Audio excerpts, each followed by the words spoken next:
C'est niaiseux de même. Oui, c'est niaiseux de même. C'est pareil comme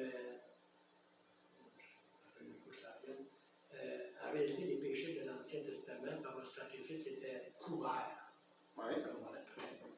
Et puis, mais moi, il y a une chose qui m'a toujours surpris. Il faisait ça juste une fois par année. Comment il faisait pour se rappeler de tous leurs péchés? Non. Non, c'est le sacrifice pour le peuple une fois par année. Mais tous les jours, quand ils péchaient, ils allaient pour faire sacrifier les animaux pour leurs péchés. Mais quand c'était pour couvrir le peuple, c'est une fois par année. Bon, mais il y en a qui restaient très loin là, des sacrificateurs et du temple. Mais écoute. Tu ne vas pas y aller tous les jours? Écoute, je ne sais pas comment ils s'organisaient, mais c'était le cas. Avec le temps d'assignation, il était autour, ça, c'est sûr. Mais je vous le dis, là, je disais, voyons, c'est tellement évident. Il n'y avait pas le Saint-Esprit dans leur cœur.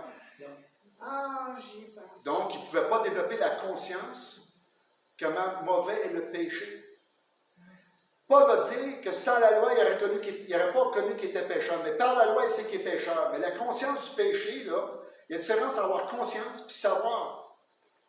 Tu sais, savoir que je suis pécheur, c'est un fait parce qu'il faisait des sacrifices. OK?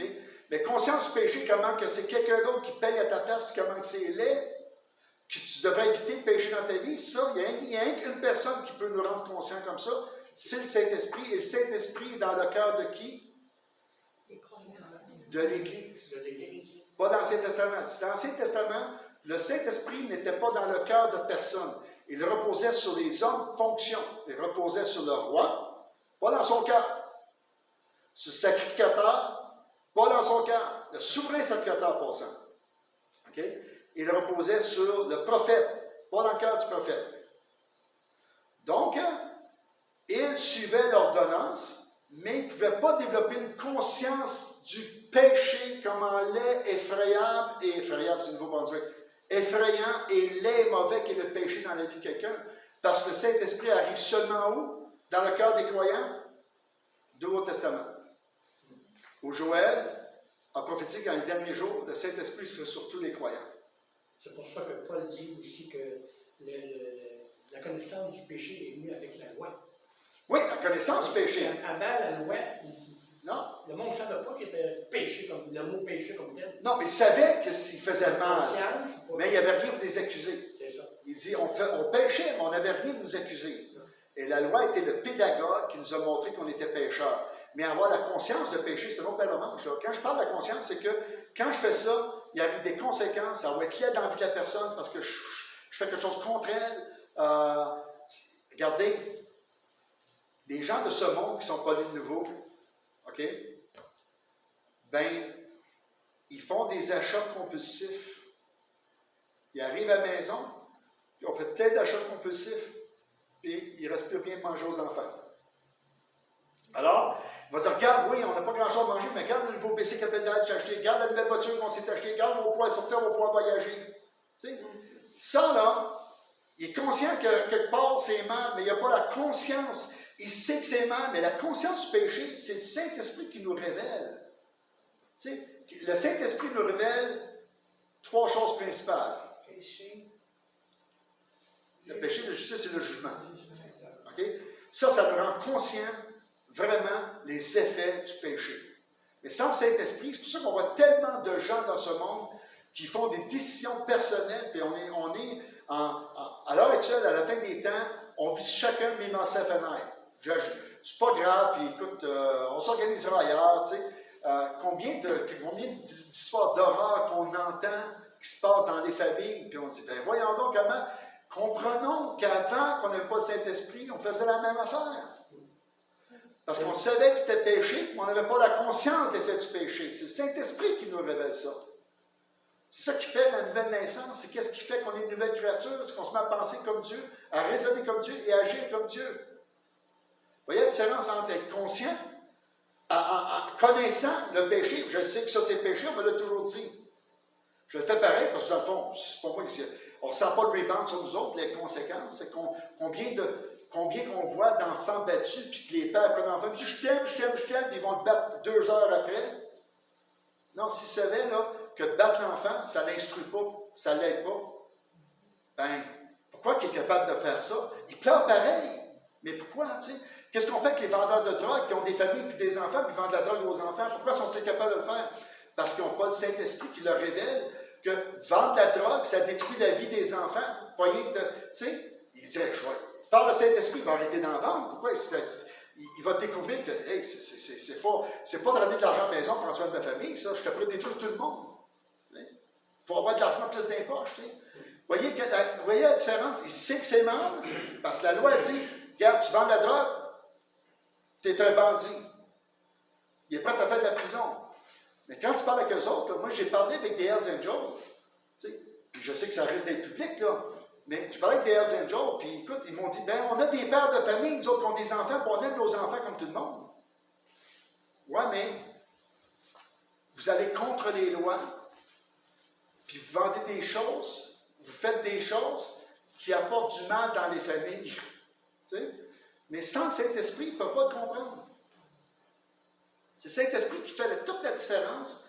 C'est Paul, pour ça qu'il nous parle que le Saint-Esprit reconstruit notre intelligence en Dieu.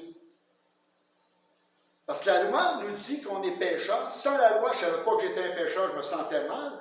Mais la loi me dit que je suis un pécheur, donc je suis coupable de dire que je ne pêche pas. Je suis coupable de dire ça. Mais en même temps, comment je peux m'en sortir? Bien, par la grâce, je réussis à m'en sortir parce que le Saint-Esprit vient me convaincre de péché, de justice et de jugement et permet que je puisse changer ma vie et me montre à quel point c'est laid le péché dans ma vie. Il y a toujours un innocent qui paye à cause de mon péché. On dit comme on dit, c'est sa job. Okay?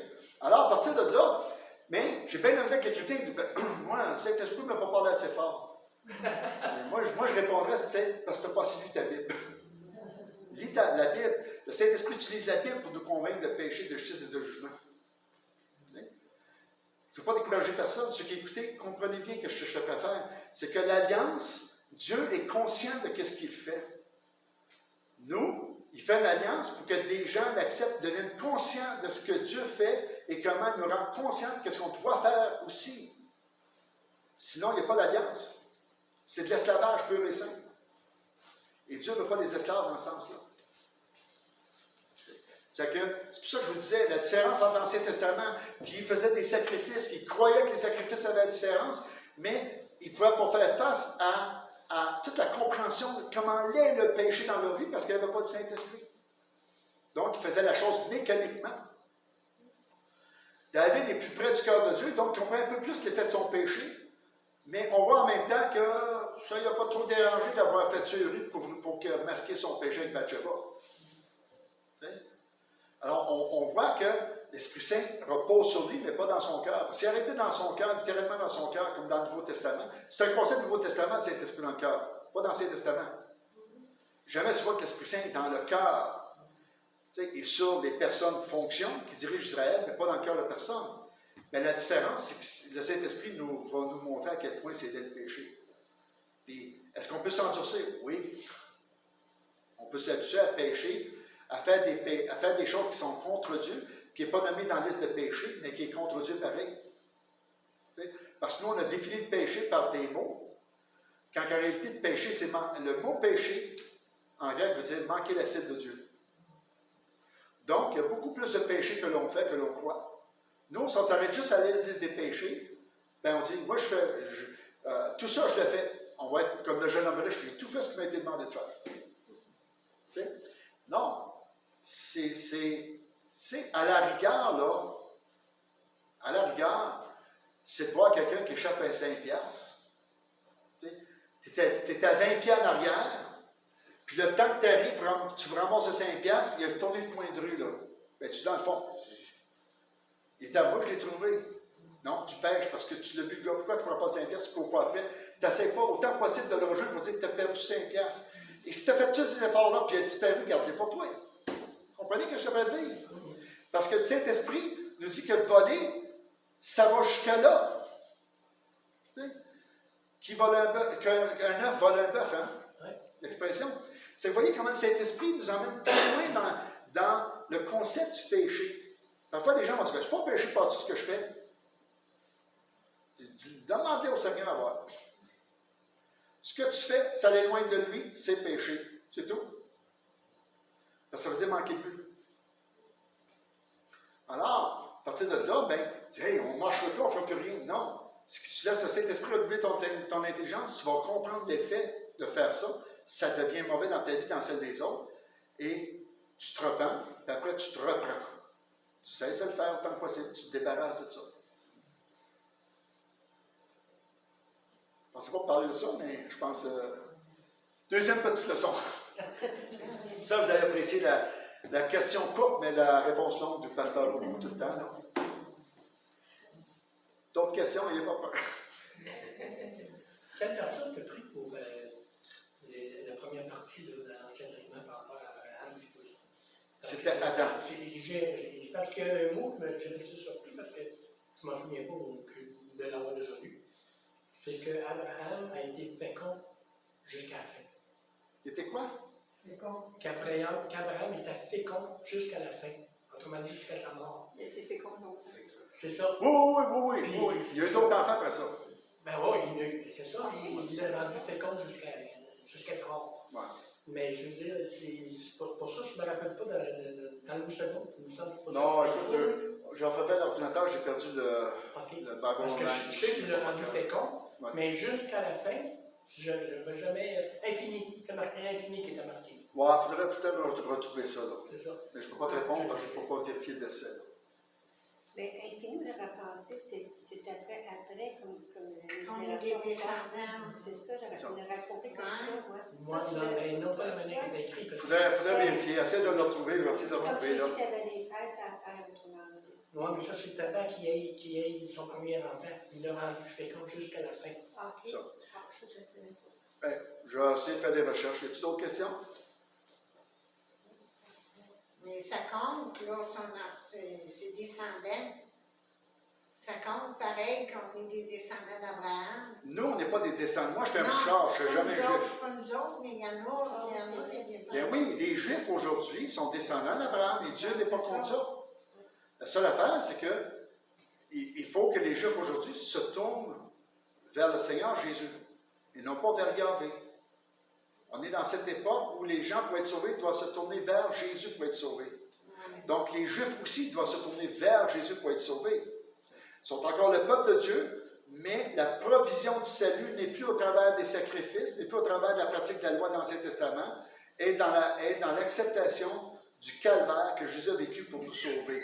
Donc, même le Juif aujourd'hui, pour être sauvé, même en tant que Juif, doit passer par Jésus pour son salut. Parce qu'il n'y a pas d'autre nom sur lequel qui a été donné aux hommes par lequel nous soyons sauvés aujourd'hui. Il n'y en aura pas d'autre.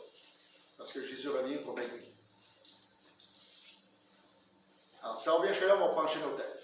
Seigneur, je te remercie pour cette grâce que tu nous as offerte, pour cette leçon encore de ce soir, et au travers de cette alliance où on voit, on a vu, on n'a pas tout vu, Seigneur, mais on a vu la sécurité de l'action, de la décision, de la providence que Dieu a fait dans l'alliance pour Abraham. Donc, cette alliance de grâce d'Adam a perduré jusqu'à Abraham. Et la semaine prochaine, nous verrons d'autres choses concernant cette alliance davidique. Et on va mettre toutes choses entre tes mains. Bénis le retour à la maison et on peut s'approcher pour fermer la caméra. Merci. Mais je m'excuse de dire ça comme ça à la caméra, mais Seigneur, on te rend grâce au nom de Jésus. Soyez bénis, je vous aime.